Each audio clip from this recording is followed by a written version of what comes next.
All right. Good afternoon, everyone.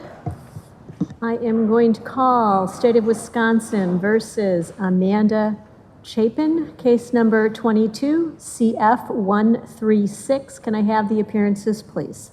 State appears by Attorney Corinne Frutiger. Amanda Chapin appears in person and with her attorney, Morgan Johanning.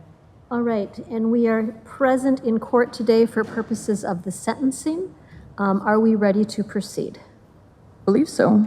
Yes, Your Honor. I've had an opportunity to review the pre-sentence investigation that has been prepared, as well as the other victim impact statements and information that has been filed with the court, as well as reviewing the entire court record. As it relates to the pre-sentence investigation, are there any additions or corrections from the state? No. From the defense? A few, Your Honor. On page 1, defense attorney is listed as Morgan Sauter. That is my maiden name. It should read Morgan Johanning, Johanning. And at the time this report was prepared, the answer to the question of under other considerations on page 1 was, is she currently on supervision? Yes, but she is off as of today. She's completed her supervision? Okay. That's correct, yes.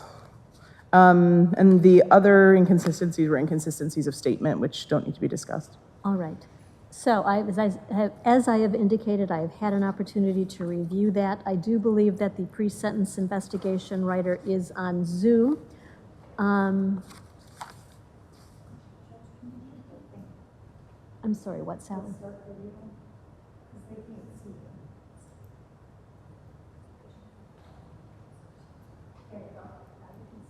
Okay.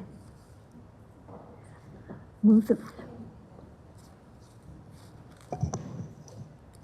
I'm sorry, just a second. Does that help? Okay. So, as I said, I've had an opportunity to review the pre-sentence investigation report. The writer is present via Zoom. And I would note that the recommendation that is coming from the pre-sentence investigation writer is a total sentence of 6 years, 3 years of initial confinement, 3 years of extended supervision. The maximum penalty the court could impose for this crime would be 12.5 years, 7.5 years of initial confinement, 5 years of extended supervision, and or a $25,000 fine. So that is sort of the parameters that the court is looking at this point after accepting the plea and entering judgment on that previously. I note that there are people that are present in the courtroom. Ms. Frutiger, do we anticipate that there are going to be any people, either the victim or anyone from the victim's family, that is going to be speaking today? No, they want to rely on their written statements to the court. Okay, that's absolutely fine. As I said, I've had an opportunity to review not only the pre-sentence investigation, but then also the written documents that were filed with the court. I believe it was yesterday I had a chance to review those. So I will then be referring just to victim, and then I don't think I've had it written out any place, but I will not be using the name at this point.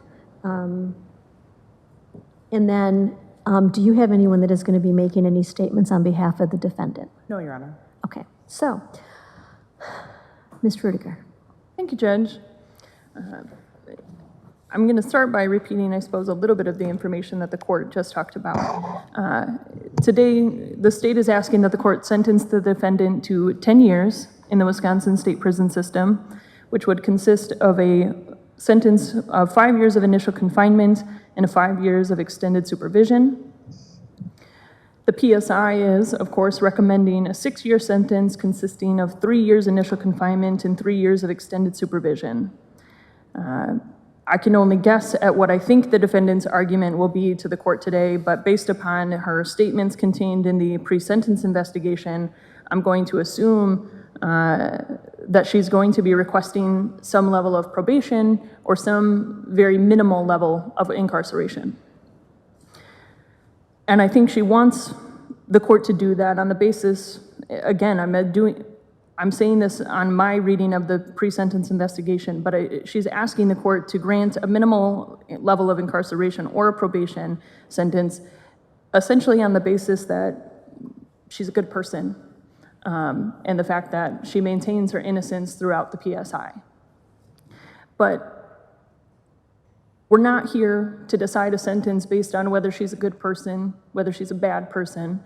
We're here to decide a sentence based upon the crime that she committed, first-degree recklessly endangering safety, meaning that she engaged in behavior that showed utter disregard for human life.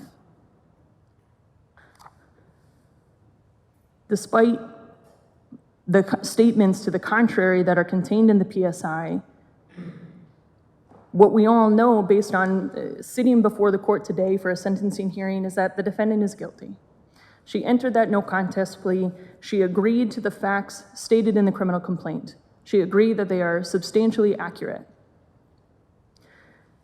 And just like we would in any other case, we're looking at the three primary sentencing factors. We're looking at the gravity of the offense, the need for the protection of the public, and the need for the rehabilitation of the defendant.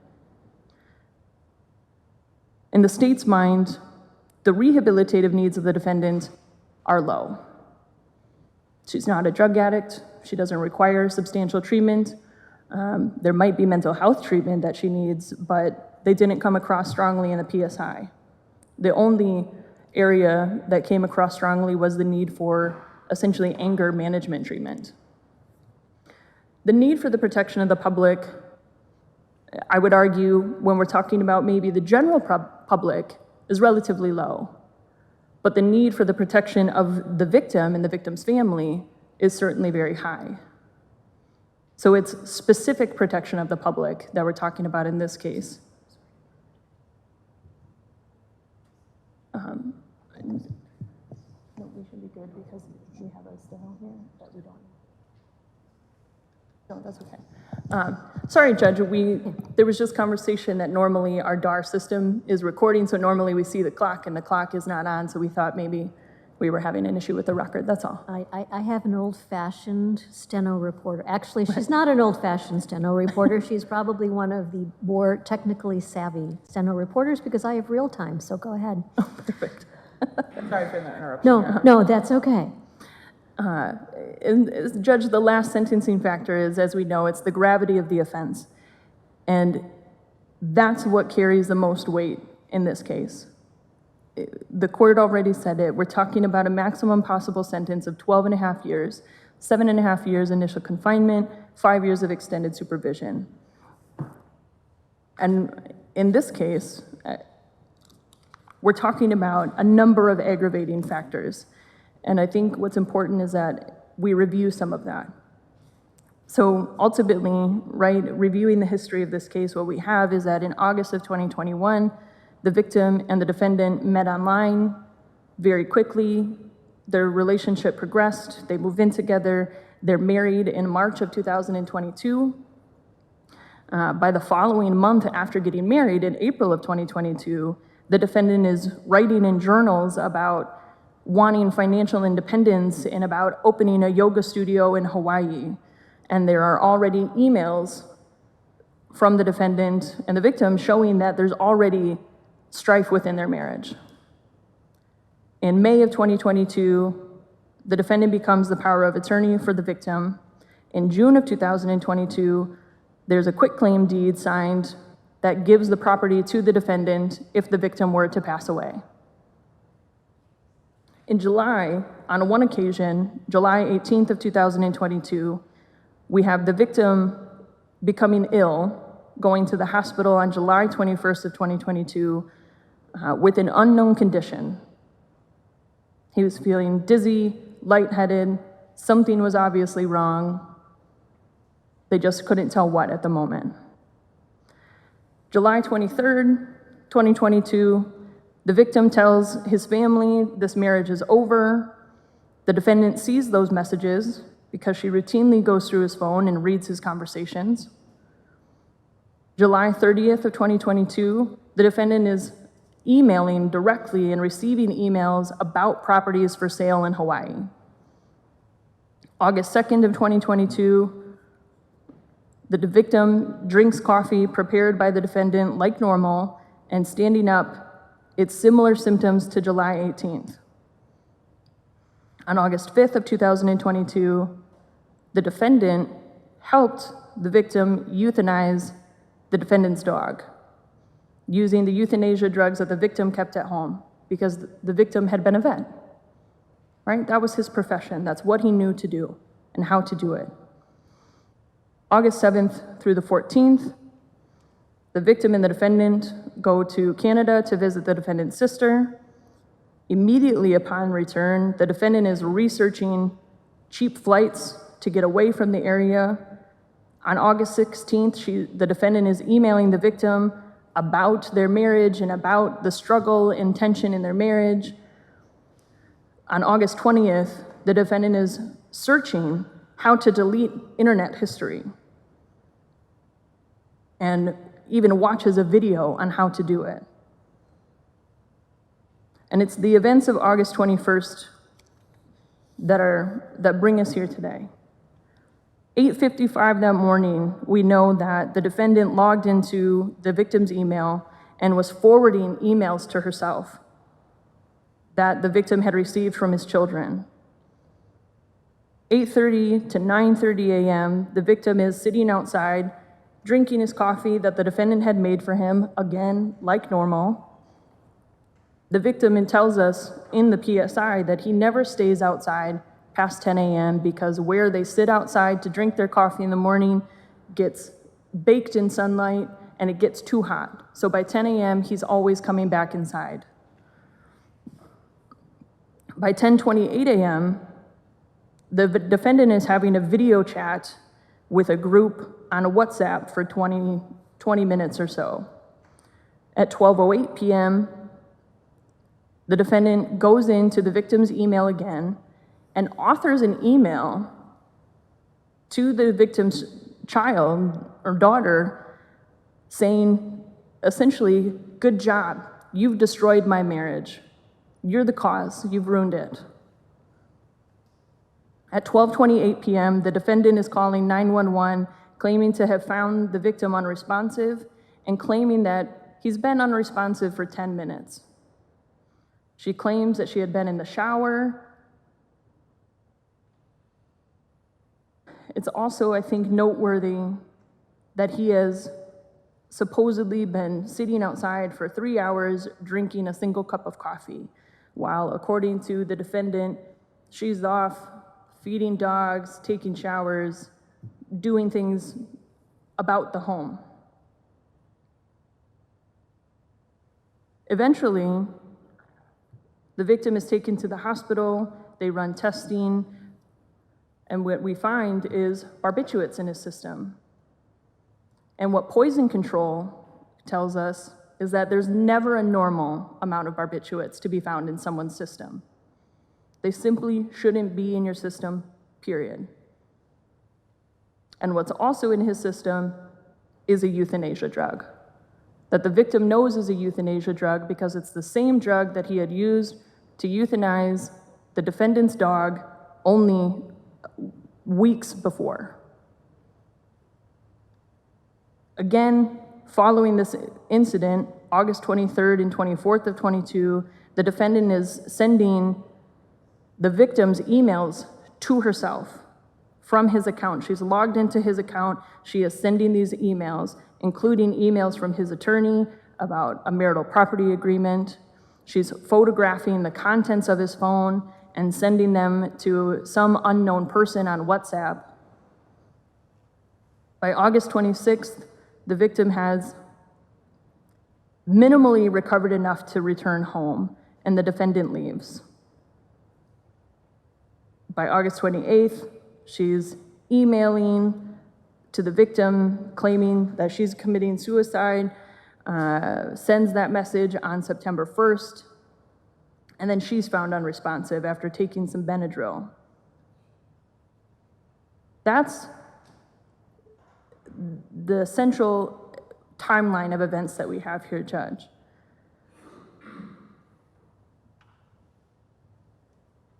First-degree recklessly endangering safety, as I said before, and as we know, is a crime that requires that somebody engages in a behavior that shows utter disregard for human life. That means you engage in behavior and have no thought given, no care whatsoever to what might happen to another person. And that is minimally what the defendant did here. Giving a person coffee laced with barbiturates and euthanasia drugs, and then leaving them for hours, never checking on them, never seeing what might have happened if they drank that coffee that you put barbiturates and euthanasia drugs into, that's showing utter disregard for someone's life. She attempts to disguise that 3 or so hour period where the victim is, in her mind, just sitting quietly enjoying his coffee on the porch, well past the 10 o'clock hour when he normally returns inside, as she's just busy doing stuff inside the house. She's feeding the dog, she's watering the dog, she's taking a shower, she's cleaning up. But I caution the court to believe that version of events. It's nothing short, in the state's mind, of disingenuous. Because what we all know from our own real-life personal experiences is that we know the regular habits and behaviors of our partners, our husbands, our wives. I know that when I return home every day from work at 5:30, 6 o'clock at night, and my husband's not at home, I know he's probably at the gym. And I know that if he's not home by 7 o'clock, that means he's doing something that I don't know about for once, and so I have to call to say, where are you? Because now I'm worried, because you're not home when you would normally be home. I know, in my experience, that sitting at home on the couch at night, my husband is sitting on a couch and has his eyes closed, and I say, are you sleeping? And he says, no. I know he's sleeping, right? And I know he's always going to tell me no. And these are sort of silly examples a little bit maybe. But it's a direct point of saying we know what our partners are doing. We know, and the defendant would know, by being in a relationship with the victim, by living together, by engaging in this activity that they did every day essentially, having coffee out on their porch every morning, that the victim was not sitting outside well past 10 a.m., well past noon, enjoying a single cup of coffee. There was a reason for her to be concerned. There was reason for her to have gone and looked out a window, looked out the door, popped her head outside to see, what are you still doing out here? The act of not returning outside is nothing short of an attempt to allow the barbiturates and euthanasia drugs that she had put into the coffee to take some kind of effect, to accomplish something. One can only think that the only thing that lacing a drink with barbiturates and euthanasia drugs would do is kill a person or minimally, substantially impair that person. So when we are looking at our sentencing factors, when we look at the gravity of the offense, when we talk about the fact that putting drugs into someone's coffee clearly endangers their life, I don't think it's reasonable that the court would put the defendant on probation. I don't think it's reasonable that the court would assign a relatively low level of prison that's recommended in the PSI, the 3 and 3, for the total of 6 years.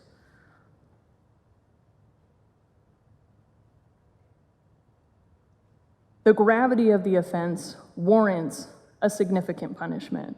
It warrants what the state is requesting, the 5 years of initial confinement followed by the 5 years of extended supervision, even though she doesn't have a criminal record outside of this, or excuse me, a lengthy criminal record. She does have the one conviction already.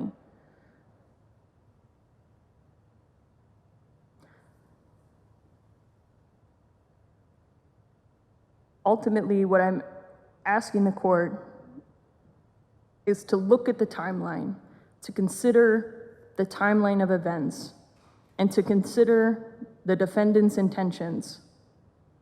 She knew what she was doing, and her motives seemed clear. She wanted financial independence.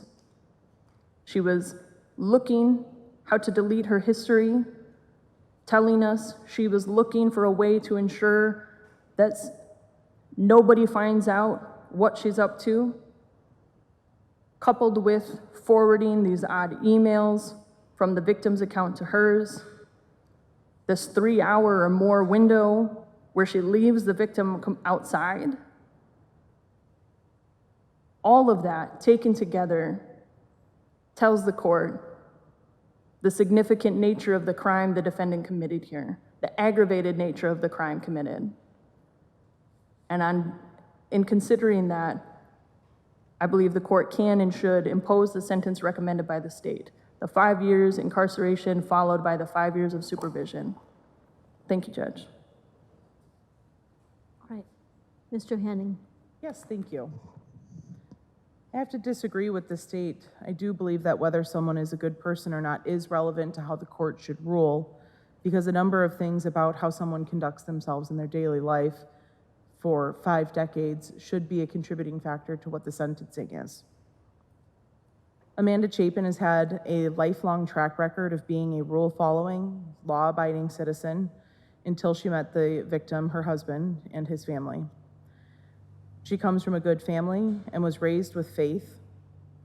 Neither her parents nor any of her siblings have ever had any trouble with the law, and Amanda has lived a pro-social life since childhood. As a child, Amanda was a whiz kid who got good grades and did well in spelling bees. She was a rule follower who was never suspended or expelled. She had structure and responsibility from her parents, which, if not respected, provided her appropriate consequences. She learned right from wrong from her parents and from her exposure to faith and the stories in the Bible, which she carries with her into adulthood. As a young adult in college, she would spend her lunch breaks at the school for the intellectually disabled children. Her childhood and young adult years in Trinidad were peaceful and provided her with a good foundation for the woman she has become. That is, a woman who has dedicated her every career path she has ever taken to helping others. She has been a medical coordinator who helps people find the right kind of care. She has been a yoga instructor who helps others with movement and fitness when she discovered how amazing movement was for her body after a near-fatal accident as a young adult in 1987. She provides care and love and support to her 40-year-old nephew who has disabilities following an accident in his adulthood. She has worked for various ministries over the years in both paid and unpaid positions. At one such ministry, her boss was diagnosed with cancer, and it was Amanda who took him to his chemotherapy appointments and visited him when he was recovering in a nursing home. Amanda is a woman of service in her chosen work and in her free time. She is always very active in her churches wherever she lives.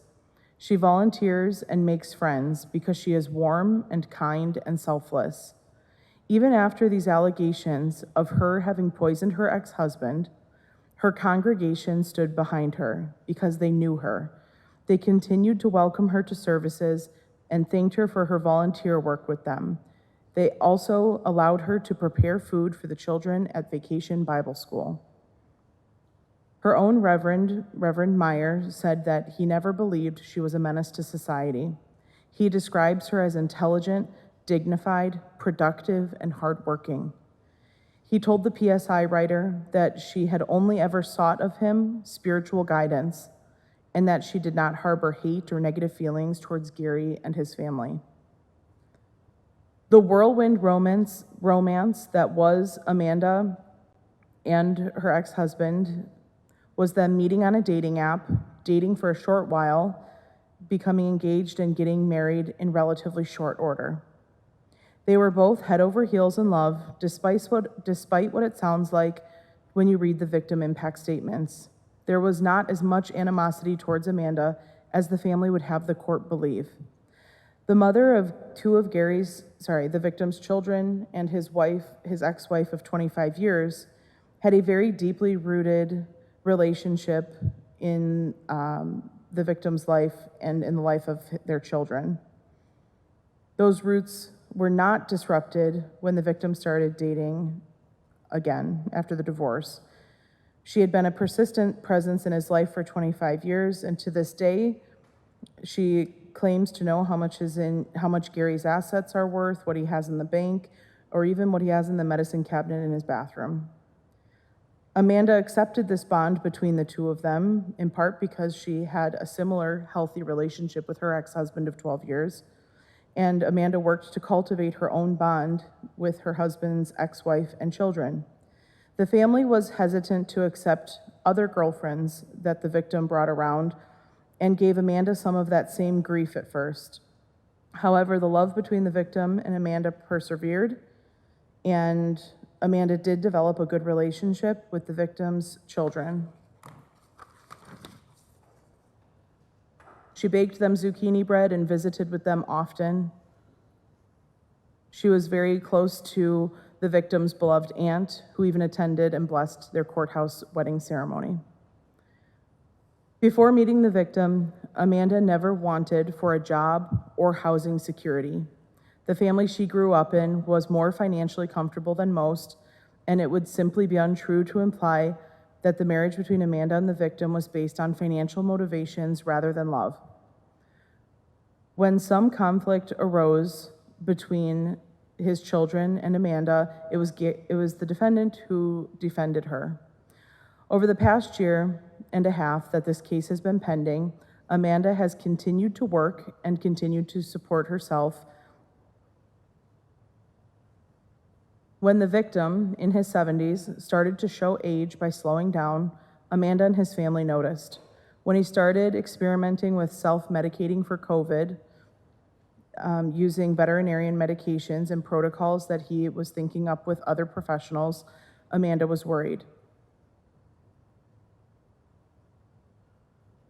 Amanda even asked the victim's son to spend some time around him to evaluate his dad. The victim's son admitted after watching a round of golf with his dad that his dad was slower and more lethargic. There was a time when Amanda was sure that her husband was having a stroke and urged him strongly to go to the doctor, but he didn't think it was necessary. After a similar incident, he did go to the doctor and was diagnosed with a TIA. The incident where Gary collapsed was a very serious medical event for him. On Sundays, he and Amanda always slept in much later than the other days. Their routine was not the same every day of the week. They got up much later than usual for their morning coffee. She did make the coffee and went about her morning in the home with the dogs, cleaning, and having a shower. She later found her husband collapsed outside. She is CPR certified and immediately started to care for him by providing CPR and calling 911. She reacted as soon as she saw he was in need of medical attention. Her wrists, which were quite mangled during her accident in 1987, are weak and have little range of motion, but she performed CPR to the point of exhaustion while waiting for paramedics to arrive, something that all of the medical professionals praised her for doing. She was immediately on the phone to Gary's ex-wife and to the children to keep everybody informed as to what was going on, contrary to the recollection recorded in the victim impact statements. Also contrary to those statements, Amanda never withheld from them an opportunity to see their father at the hospital. She was there with him the first day, and as was their mutual friend Jack. But by the second day, she had already been served restraining order paperwork before she even got to the hospital. The only restrictions on the children and the ex-wife seeing Gary would have been by the hospital due to COVID visitor restrictions that were in place at that time. Those who wrote the victim impact statements are looking back upon the entirety of the relationship that the victim and Amanda had with whatever the opposite of rose-colored glasses may be. It appears that they are further victimizing themselves with having these high tempers and they have experienced and apparently nurtured over the past year and a half. Leaning into the idea of being victims of this crime resolves several outstanding issues that the family had been experiencing. And I think it is important for the court to hear these theories and take them into consideration when reviewing the victim impact statements. They were upset, they meaning the whole family was upset about their father dating new women. Well, now the one that he married is gone. Their dad was slowing down because of age and drug experimentation for COVID protocols. He was in pain at the hospital and in delirium. Well, all of that's Amanda's fault. Their family was feeling chaotic and fighting with each other because of Gary dating somebody who wasn't from around here. Well, now they have been unified in their hatred and their bond over vilifying Amanda. This family, in one of the impact statements, states that they have put in the work to heal ourselves, but it just doesn't ring true. Hurt people hurt people. And I believe that when groups of people bond so strongly over negative things, they look back upon the actions of their targeted hate and they begin to see things that were never there and even genuinely believe that some things occurred that never did. For example, one of the victim impact statements claims that Amanda said she feared for her life from her ex-husband of 12 years. That couldn't be farther from the truth. He and Amanda are still good friends and support one another to this day. They share a dog and history and friendship, and that has endured their divorce. The rhetoric from day one, from the victim's collapse, has been that Amanda is the root of all evil and discord in the family. Never mind that it was the victim who had been openly broadcasting to his friends and family that he was experimenting with protocols of using animal drugs to treat COVID in people. Never mind that the victim had been to the VA and diagnosed with a TIA and pre-existing cardiac issues that he and Amanda combated with regular bike riding and clean eating. Never mind that Amanda is against medication at all, even to manage her own chronic conditions, preferring instead to rely upon diet and exercise. They simply cannot see the good in her before or after Gary's collapse. And what has been Amanda's response through it all? She genuinely still loves them and prays for them and wishes them the best in life. She has attended all of her hearings across the different types of cases that have been brought against her. She complied completely with bail monitoring and worked with the Department of Corrections to successfully complete a year of probation on the restraining order violation case. The restraining order, brought by the victim's son on his behalf, took effect the day after the incident and contained a no contact provision for Amanda and the victim and the members of his family. The only time that was violated, resulting in the aforementioned case and year of probation, was when Amanda sent the victim an email the day she attempted to take her own life due to the stress of the cases and the accusations against her. Prior to that, she had no mental health conditions. Due to her attempt, she was required to attend counseling services, which she did until her provider was satisfied that she had worked through the underlying issues. Also, as a result of the restraining order violation case, Amanda was required to complete domestic violence programming, which she did complete as instructed. Except in the face of her own impending death, only with the intention of saying goodbye, Amanda has not violated the bond conditions of this court, the restraining order conditions, or any of the rules given to her while on probation. The victim impact statements each addressed an alleged violation by Amanda when she moved to a location that was somehow in the proximity of one of the victim's children. This court is well aware of that discussion and that Amanda had relocated to an apartment in Madison and was working full-time in Madison, a very large city. Her probation officer received a complaint from the victim that he thought Amanda's address was too close to the address of his daughter. When asked about this, Amanda stated that the last known address that she knew of for that daughter was in Madison, but quite a ways away from her, and the population density of the city meant that they had had no incidental contact or issues in the several months that she had been living in Madison. Apart from the email she sent when she thought she was dying, Amanda has not sought any contact with Gary or his children or his ex-wife in the past year and a half. Amanda has demonstrated for a year and a half that she is capable and willing to be compliant to the wishes of the DOC, even when it is detrimental to her immediate needs. For example, when her probation agent interpreted the no contact to mean that Amanda was living too closely to Gary's daughter's residence in Madison, she only gave her 2 days to vacate her apartment. Amanda left immediately without knowing when she would be able to go back for her things or where she was going to live. Amanda is the kind of person who leaves a good impression on everyone she meets, including landlords over the years. During this period of homelessness and displacement, Amanda's landlady in Madison let her come stay on her couch for a month. Amanda has now seen the utility of that point in her life, as it has shown her that her purpose, for now, is to help people who experience homelessness. In her free time, she has been volunteering with 2 groups in Madison who help the unhoused in their time of need. It is our request of this court to allow Amanda to remain in the community and to place her on any length of probation that this court deems appropriate.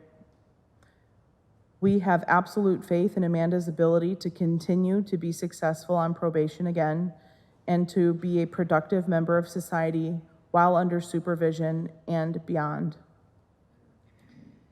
I believe that Amanda was released from counseling services too quickly after her attempt on her life, and I believe it would be in her best interest to be required to continue with counseling services during the course of her probation. It is the least restrictive environment in which the state can achieve the goal of making sure that Amanda is rehabilitated, the public is protected, and it does not unduly depreciate the gravity of this offense.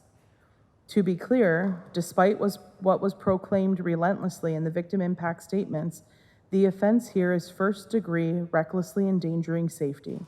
This is not an attempted homicide case. This is a woman who pled in to recklessly endangering the life of the victim. We recognize that charge is serious, but it does not have a minimum period of incarceration, and that is for a reason. It is because legislature believes that there are circumstances in which it is possible for someone to have been found guilty on this charge, but not necessarily need a period of incarceration to achieve the goals of sentencing. We believe those circumstances are at play here. We have a woman in her 50s with 0 criminal history outside of the email she sent, which was a violation of the restraining order. We have a woman who has lived a pro-social life. She works, she is God-fearing, she's a productive member of society and has been doing that for 5 decades. She is a woman who works in positions of service to others, who volunteers with her church and at homeless shelters in her free time. A woman who has maintained her faith and forgiven those who have trespassed against her in the telling of their stories since this case began.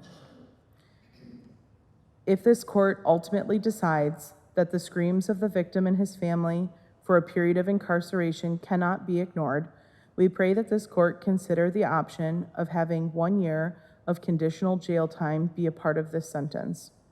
This would allow Amanda to remain in the community with her spiritual leader and congregation. The leader and members of the congregation are here to support her today. To allow her to continue to serve others through her employment and volunteer activities rather than cost the state money for incarceration, and to allow her to keep working with the mental health provider she started with and who she can hopefully continue to work with once she is no longer under supervision. She could also work on saving money to replenish what was lost in the divorce and on legal fees, to eliminate any concerns that the PSI stated about housing security or finances. She could participate in anger management programming to eliminate the only other area the PSI identified as clearly needing work. Amanda is a soft-spoken and deeply feeling person who will accept the will of this court as the will of God, and thanks this court for the opportunity to have had this PSI and for the time that we have had in front of the court today. Thank you. Judge, could I rejoin for a second? Go ahead. Thank you. And certainly, if council wants to respond, obviously that can happen. I just have to point it out that this is the alternative version of reality that I caution the court against. What was presented largely in that argument was essentially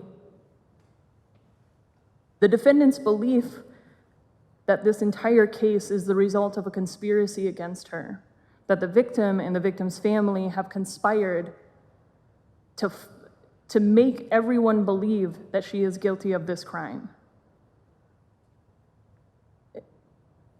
It's simply put, it's victim blaming, is what it is. I think that's the clearest term I can come up for it. The statements about the victim's children were always upset anytime the victim dated anybody else. And now they've got what they wanted. They've divorced. The victim and the defendant are done. Comments about they're victimizing themselves. Comments that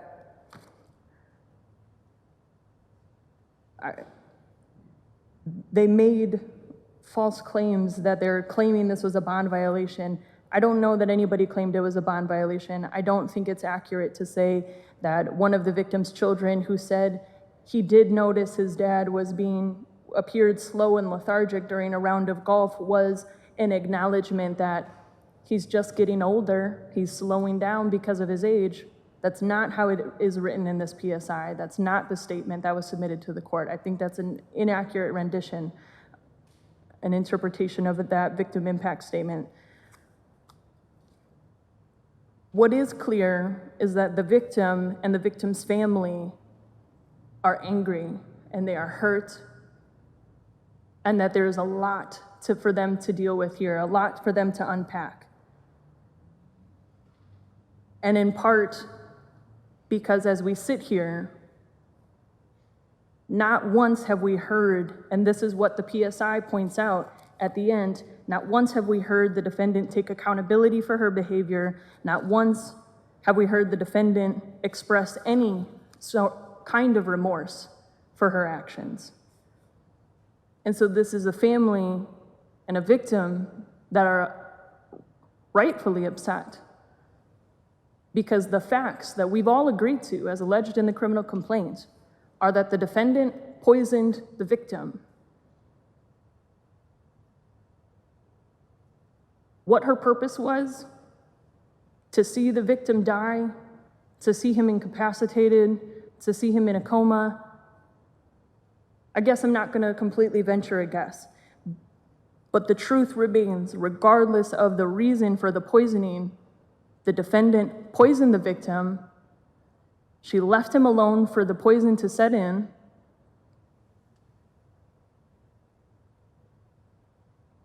She showed utter disregard for his life. She gave him euthanasia drugs and barbiturates, not something the defendant was, or the victim was supposedly self-medicating with or experimenting with. Something that she introduced into his system. That's what we're here for. That's the version of facts that we have to focus on. So I appreciate Judge Yu for letting me rejoin. I just wanted to address that alternative version of facts. Thank you. And Ms. Chapin, is there anything that you want to tell the court at this time? Sure, good afternoon, Your Good afternoon, Your Honor.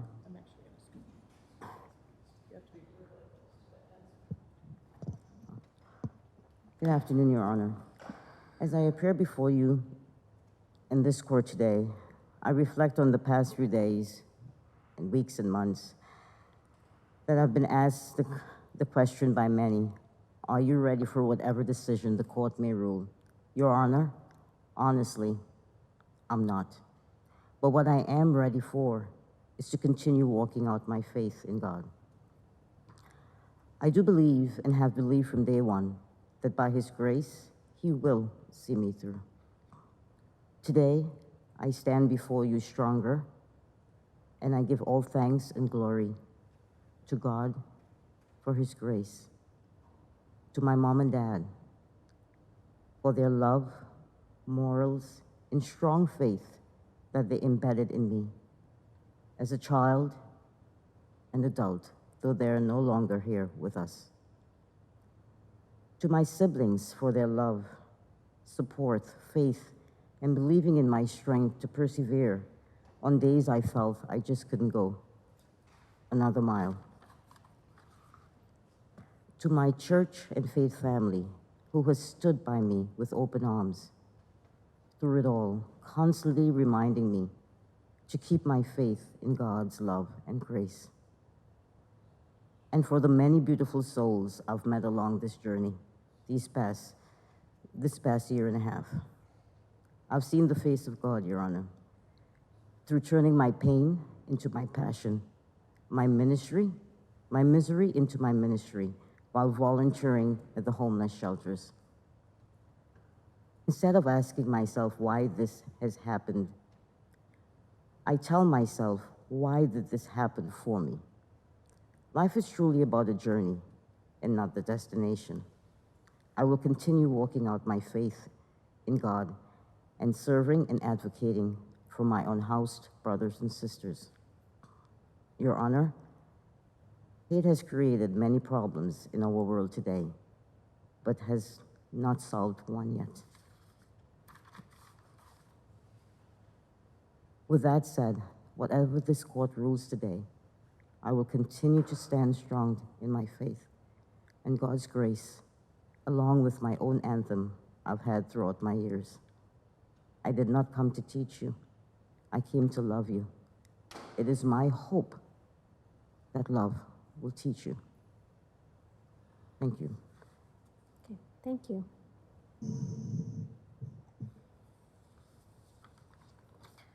And now it comes the difficult task that this court has in fashioning a sentence that is appropriate in this case. To do that, I have to look at something that is individualized to you, Ms. Chapin, taking into consideration what is the general threat that you pose, also taking into consideration the seriousness of the offense and any needs that you may have. And any sentence that I fashion needs to be the least restrictive, taking into consideration those things that I've talked about. And I always start out this conversation by looking at the offense as I understand it. The crime, endangering the safety of others, goes to basically the core concern that society has. We want to make sure that people are safe, especially in their homes and with their family. In this case, the victim ended up in a comatose state because he had a large amount of barbiturates in his system. He was not prescribed any of those barbiturates, and one of them is a drug that is primarily used to euthanize animals. The victim's son was able to tell law enforcement where they could find these drugs in the home because of the probably pattern of what had happened, including the euthanasia drug, I think, being able to be found in in his truck in a lockbox, because that's where it would have been. And as I read through the criminal complaint, the PSI, and the various things that I've read, it indicates that these issues with the victim started in July, when he started having some balance issues, suffering from vertigo-like symptoms. But then, as I indicated, it ended up with him being at the VA hospital in that coma. This case has taken a toll on GC and his children. The public nature of a criminal trial is not something that anyone wants to go through. And GC just wants this chapter in his life over. GC has written both to the PSI writer as well as to the statements to this court about the effect that this incident has had on his health. For a year following the offense, he noted that there was concern that he might have permanent heart damage. Luckily, that has been resolved through exercise and working with his cardiologist. GC has continued ongoing problems with parts of his body that stem from him having to be put in restraints while in the hospital for his own protection after he woke up from that coma. He's afraid that those injuries may never be fully healed. GC's children, from what I can understand, had suspicions about you from the beginning. And you can see that throughout the criminal complaint in the PSI report and also the statements that they have made to this court. Regardless of their feelings towards you, and you've indicated that there might have been some other issues or some other events that were more positive, regardless of any of that, they were incredibly traumatized by seeing their father in the hospital, having limited access because of the COVID restrictions, and then also seeing him in the aftermath of that recovery. One of his daughters had to fly here from Washington, and when she got packed, she decided she better bring something in black because everyone was saying, we're not sure that your dad is going to make it. JC's ex-wife was also able to describe the effects that this had on the children that she shares with him. Watching him wake up from the coma and the psychological effects that it had on him, that is something that will be with them forever. And their life has been changed forever because of that. I note for the record that this is a circumstantial case, but circumstantial cases can be just as good as cases with direct facts. The circumstances are based upon the timing between GC drinking the coffee and the symptoms that he had. Time between his last memory and when you called 911. Changes in his power of healthcare attorney, home ownership, a hurried marriage, looking for financial independence, the missing mortar and pestle from the residence, your internet searches, and I've heard more information about that in terms of looking for flights and looking for property, and then also the suicide attempt that you made. That is one of the factors that, when looking at the jury instructions, that is something that might have come in, showing a consciousness of guilt. You continue to profess your innocence, but you also realize that the state could have proved you guilty through those circumstantial cases, those circumstantial issues. GC feels very strongly that you meticulously planned to poison him. As he put it, you practiced on him twice. And that leaves me, though, with the sentencing you on the first degree recklessly endangering safety. As I look at that, the potential is a 12.5-year sentence. And that is something that in the legislature's mind is serious because of the nature and the length of the sentence that is there. I would agree with your attorney that it doesn't have a mandatory minimum, but first-degree intentional homicide also doesn't have a mandatory minimum when it comes to sentencing.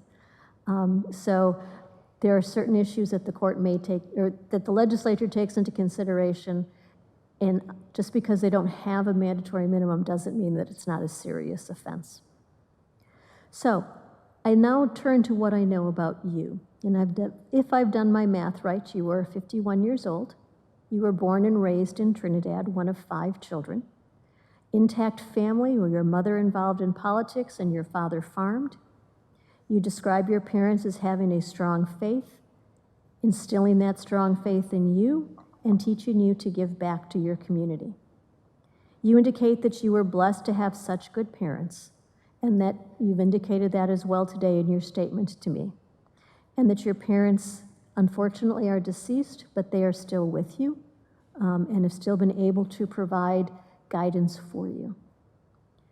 You have siblings, 3 sisters and a brother, all very supportive of you. You have weekly video calls with them and daily chats with them.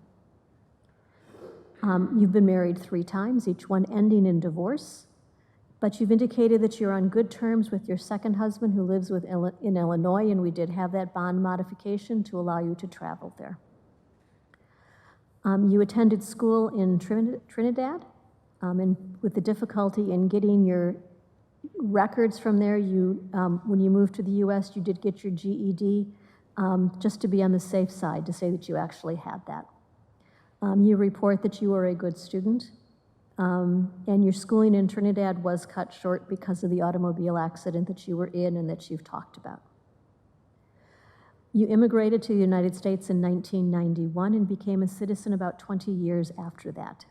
You lived in New Jersey, Florida, Illinois, and now in Wisconsin. Your employment history, primarily in the social services and healthcare positions, in those helping sort of jobs. Starting out as a social worker, then moving into group home management before becoming a program manager and healthcare coordinator. Most recently, you've been working in positions as a care worker. Wanting more flexible hours, you also pursued training to become a yoga instructor. You have ongoing health issues as well that you seem to be managing, and no specific mental health diagnosis, which I do agree with your attorney is unfortunate given the attempt that you made after this occurred. No criminal record to speak of. Most related, well, your criminal record in Wisconsin is clearly related to this situation and involved that restraining order violation. You've done well on probation. In fact, you successfully completed it, completing the domestic violence training that was required of you. You did have GPS monitoring at one point and had that requirement to change residence but you did follow through with that. And according to the Lafayette County Sheriff's Department, you've also been compliant with your bail monitoring program here. The PSI writer was also able to find a domestic violence related charge in New Jersey. It was dismissed, and you explained to her that at the time you were defending yourself against a boyfriend who had come at you. You ended up tearing his clothing, and it was dismissed against you because of the total nature of it. I would note as well that you've been cooperative throughout this process. And while you continue to maintain your innocence, you also do not express any feelings of anger towards the victim or his family. And given the general nature of people, that strikes me as a little odd. You've been able to explain some of it from your standpoint and your viewpoint in terms of what that means to you, in terms of the power of forgiveness. Also, in looking at the PSI writer in the COMPASS evaluation, I thought it was very interesting that the COMPASS evaluation lists a history of violence as medium risk, and then some personality traits as either probable or, in the case of anger, highly probable of future risk and needs for rehabilitation. And those are things as well that I look at.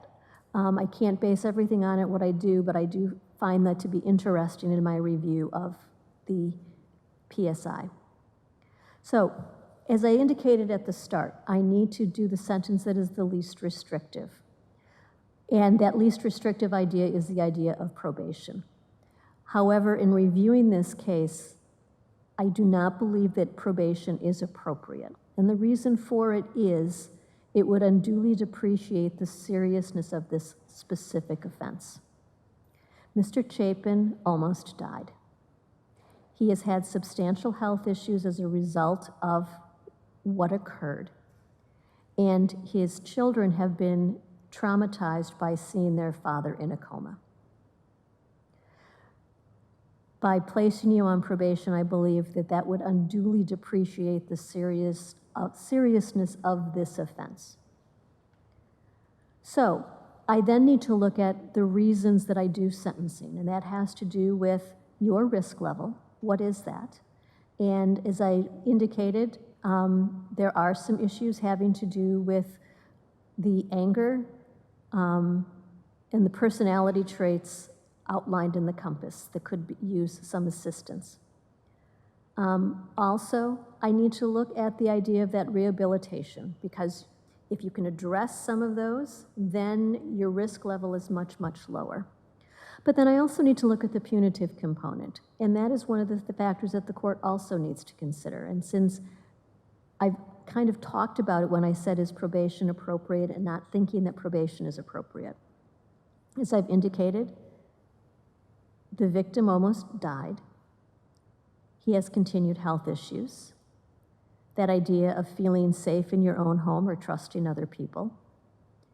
And also, you do put yourself in the positions of caring for older people, and there's some things that also concern me with that. And the court needs to look at that issue of punishment as well. And I believe that what I'm going to do will take into consideration a punitive component as well as the rehabilitative work that needs to be addressed. And so for that reason, I am going to sentence you as follows to the Wisconsin State Prison System. I am going to sentence you to a total of 6 years, and that will be 3 years of initial confinement and 3 years of extended supervision. Conditions of extended supervision are no contact directly or indirectly with the victim, his residents, or his family without prior agent approval. I also need to order a DNA sample to be taken. I don't believe that has happened. I don't believe there's very much sentence credit to speak of at this point. Costs and fines will be covered and carried out through the bond that was posted, as well as I believe I can use that to cover the remainder of your attorney's fees. I'd note for the record that you have been paying. As I said at the beginning, this is a hard job and hard role for the court. I need to do what is the least restrictive. That is what the law tells me. I also know that when I get done, that I never make anyone happy. But that's not my job. My job is to individualize the sentence to you based upon that least restrictive component. And so in doing so, I believe I have accomplished those goals of being the least restrictive, taking into consideration that punitive component that is needed as well as the rehabilitative work. Any questions, Ms. Frudiger? No, Judge. Okay, any questions, Ms. Johannick? Yes, would she be ERP eligible, Your Honor? She's not ERP eligible because of her age. What am I trying to think of? Substance abuse. I don't think she's got a substance abuse issue. There's challenge, correct, there's challenge incarceration. Challenge substance incarceration is what we used to call ERP, I believe. She's not eligible for that because of her age.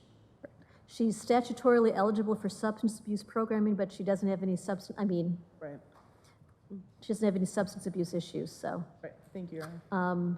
A sentence credit is 2 or